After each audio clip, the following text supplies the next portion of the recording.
eu tava perdendo tudo, na época eu não tinha esse discernimento, eu falei, o que eu fiz? Eu comecei a duvidar de Deus. Deus não existe. Como é que eu tô perdendo tudo de um dia pro outro? Aí os amigos começaram a desaparecer. Eu basicamente fui expulso de quase todos os lugares que eu frequentava, até a própria igreja que eu frequentava na época. Nossa. Né? Foi uma coisa muito estranha. Comecei a ser caluniado, perseguido, processado. Tive que ir a mais de 40 audiências. Eu nunca na minha vida tinha entrado num tribunal, mais de 40 audiências. E era muita injustiça, muita coisa. Aí eu queimei todo o patrimônio que eu tinha construído até ali e tive que recomeçar do -0. Então, isso você tinha quantos anos? Eu tinha 30 anos, 32 anos. Olha aí, gente. 32 anos. E tem um monte de gente achando que tá velha pra começar alguma coisa, pra fazer alguma coisa. O Thiago Brunet, que as pessoas conhecem, pelo menos que algumas pessoas conhecem, ele começou dos 33 para 34 anos. Olha só. Antes dos 33, 34 anos, eu não tinha ideia do meu propósito. Eu vivia sobrevivendo. Eu vou ali, vou fazer o que... Atenção, Brasil! Atenção para este momento! Porque é tão importante você falar isso, sabe, Thiago? Porque as pessoas olham o feed do Instagram, os livros não tem vendidos, ideia do processo. Não tem ideia do processo, não tem ideia do que passou, sabe? E muita gente fala, não, porque eu tô velha. Cara, com 33 anos, como ele começou a entender, sabe? Então você que tá aí, para de achar que você é velho, vai atrás, vai se conhecer, vai buscar do Senhor e cria vergonha na cara. Né? E aí, ali eu fiquei 9 meses trancado em casa, depressivo, imagina, tal. Tive que entregar tudo, fui morar de aluguel num lugar muito vergonhoso pra gente. Eu não podia nem receber ninguém em casa. E a gente só chorava. Eu e minha esposa, a gente só chorava sem saber o que estava acontecendo. Eu lembro que eu tinha um amigo, que é muito meu amigo até hoje, que ia lá em casa, tipo 5 horas da tarde, levava 2 pãezinhos franceses, a gente fazia um café. Meu Deus! Eu tô falando de 6 anos, 7 anos atrás, 6 anos atrás. Chocante. Conversava comigo, isso vai passar. Meu pai ia lá, orava por mim.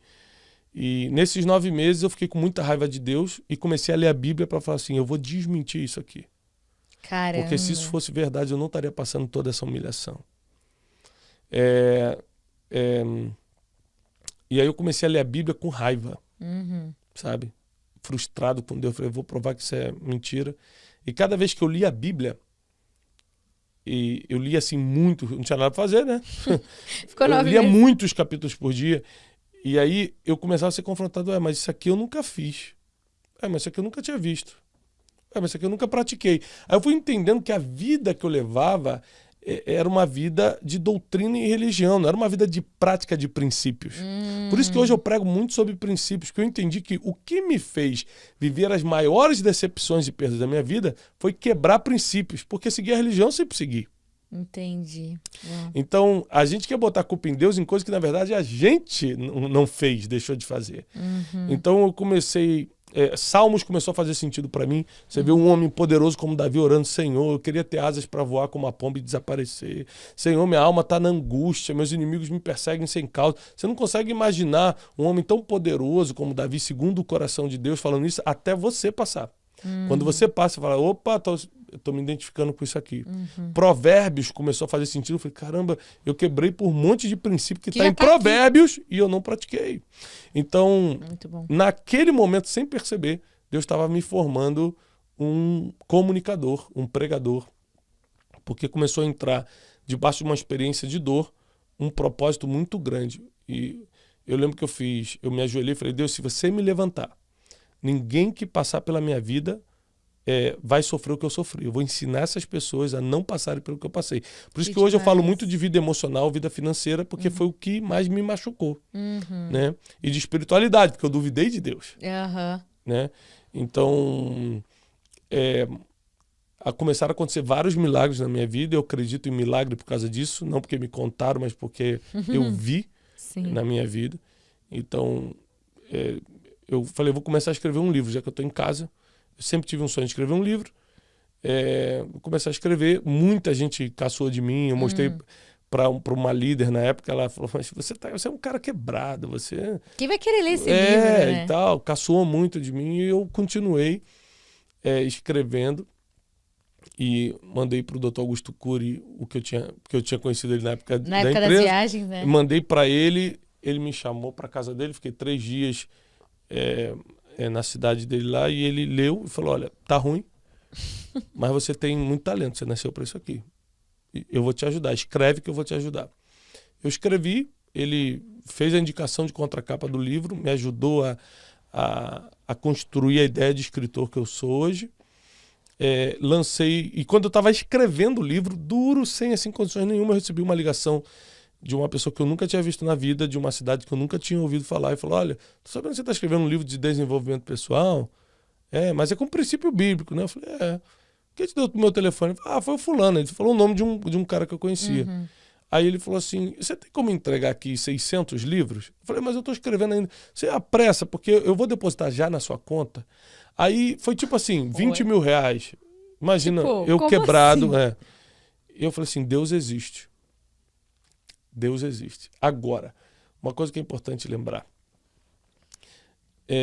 Nessa semana, 5 dias antes, eu estava sem fazer nada em casa, esperando uma resposta de Deus. Eu falei, Janine, minha esposa, quanto é tudo que a gente tem? Aí ela falou assim, tudo que a gente tem é 100 reais. A gente ficou basicamente 9 meses comendo miojo.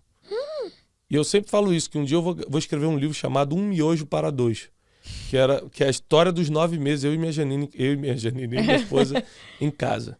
Caramba. E ela falou, tem 100 reais, que é pra gente comer alguma coisa e tal. Eu falei, me dá 100 reais aqui. Eu peguei, eu lembro que era 2 horas da tarde, um calor, eu morava no Rio de Janeiro. Fui andando pela rua e a primeira igreja que eu vi aberta eu entrei. Tem pouquíssimas igrejas abertas para quem realmente está desesperado, tá? Porque não tem hora para você querer se matar, não tem hora para você estar em depressão e tal. Então, eu entrei numa igreja que estava aberta, tinha 7, 8 pessoas. Uhum. E o pastor que estava falando falou assim, eu fui criado na igreja, mas eu entrei na igreja com raiva, com 100 reais no bolso. O pastor que estava falando assim, olha, eu entrei na hora da oferta. Nossa. Ele falou, talvez tudo que você tenha seja 100 reais. Aí eu falei assim, cara, esse cara não vai conseguir me enganar. Eu sou nascido na igreja, já conheço tudo isso. Se 100 reais é tudo que eu tenho. Aí ele falou assim, mas eu tenho certeza que você não quer trazer porque você acha que vai perder. Por que você, de uma vez por todas, não desacredita a Deus? Dá o dinheiro e fala assim, se Deus não fizer nada, a partir de hoje eu não acredito mais. Eu falei, tudo que eu preciso. Eu tava doido pra desacreditar. Você tava doido pra provar, né? Eu falei, tá bom, é isso mesmo. Ele tava pregando, mas eu tava, é pra mim, né? Uhum. Peguei os 100 reais e levei. Aí ele pegou minha mão. Falou assim, ó, daqui a 1 semana você vai voltar pra dar o seu testemunho. Aí eu falei assim, ó, tá bom. Nossa, que revelação do Espírito. 5 dias depois eu recebi essa ligação, comprando 600 livros que eu nem tinha escrito, acabei de escrever rápido. Ele depositou na minha conta 1 dia depois, sem eu ter entregue os livros. E eu falei, era um grande sinal. Caramba. Então hoje eu sou um cara generoso com tudo que Deus me pede, porque eu vi que Deus honra a generosidade. Hoje eu sou um cara que acredita em milagre, em palavras proféticas. Eu acredito em você ajudar o próximo. Eu acredito no poder da educação, porque a educação me levantou. Nessa época eu comecei a estudar, estudei o coach, estudei tanta coisa que me ajudou. Tudo vem de Deus, todo conhecimento vem de Deus. Muita gente fala assim, mas isso aí é para centrar no homem. Centrar o quê no homem se tudo vem de Deus, gente? Não tem jeito. O médico que está lá, que tudo vem de Deus, não tem jeito. Exatamente. Entendeu? Tudo vem de Deus e tudo volta para Ele. Nós temos emprestado, né? A gente está passando por um tempo todo conhecimento, seja ele qual for, tudo vem com a bênção e com a permissão de Deus, tudo sai dele. Então, eu aprendi muito nessa época a ser dependente de Deus, e nessa época eu estudei a Bíblia de verdade. Que demais. Então, um amigo me ligou e falou assim, Thiago, você está muito mal ainda, né? Eu falei, cara, tô mal. Ele falou assim, vamos numa conferência. Você precisa escutar a palavra, cara, e tal. Eu tava já 9 meses sem igreja nenhuma. Eu falei, vamos. Mas aonde? Ele falou, no sul. Eu falei, não tem como ir. Aí ele falou, pega um cartão emprestado com alguém e a gente divide o quarto e tal. Aí eu peguei 520 reais ou 530 reais emprestado no cartão de um amigo. Parcelei e fui lá pro sul assistir a conferência. Assisti sexta, assisti sábado. De sábado para domingo eu estava dividindo o quarto com um amigo, que é muito meu amigo até hoje, o Salles. E o Salles ronca muito dormindo. Ronca demais. Eu não estava conseguindo dormir. Disso de sábado para domingo. Já tinha assistido sexta e com os maiores pregadores do Brasil pregando. Era uma conferência muito forte. Umas 2, 3 mil pessoas assistindo. E eu dividi no quarto, ele pagando o hotel pra mim, e eu dividi a passagem pra ir no cartão e tal. Ele não tava conseguindo dormir porque ele tava roncando demais. Eu acordei e comecei a notar coisas que Deus estava me falando. Pela primeira vez eu achei a palavra inteligência na Bíblia. Eu nunca tinha reparado que a palavra inteligência aparece várias vezes na Bíblia. E eu li uma mensagem, um versículo que diz que com sabedoria a gente constrói uma casa, mas com inteligência a gente mantém. E aquilo começou a fazer muito sentido para mim, eu comecei a anotar aquilo. Muito bom. Entrou no meu coração. Eu anotei como se fosse um esboço. Eu não era pregador nem nada, né? Tinha alguma experiência, porque filho de pastor. Já cresceu dava uma palavra para os jovens, né? É. Não é que eu nunca tinha subido num altar, não é isso. Mas que eu não tinha o costume, ou não era uma coisa rotineira para mim. E aí, no domingo de manhã, sexta, sábado, no domingo de manhã, que era o encerramento da conferência, o preletor principal, o voo não pousou. Teve algum problema de neblina, o voo não pousou.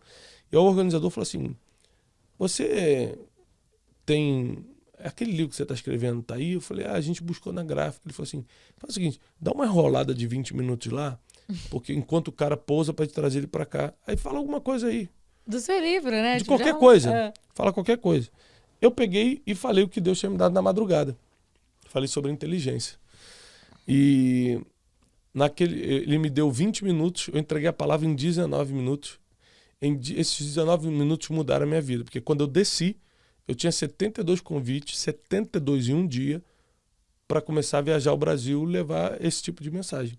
E o que você pregou, Jesus amado? Aquelas, né? O que você fala? Tá no YouTube até hoje essa mensagem. Que legal. Tá no YouTube até hoje.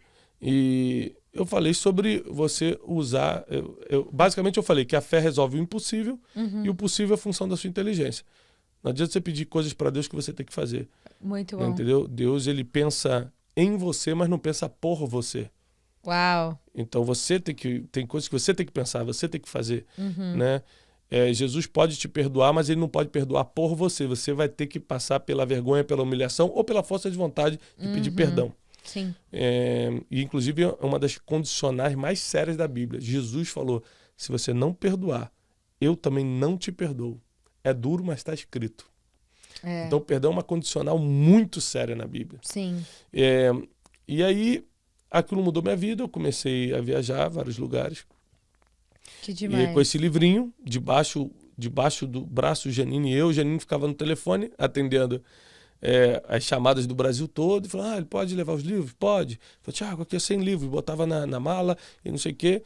E nesse ritmo, em um ano, a gente vendeu 52 mil livros debaixo do braço. E com esse dinheiro, a gente pagou a nossa dívida, que era muito alta. Imagino.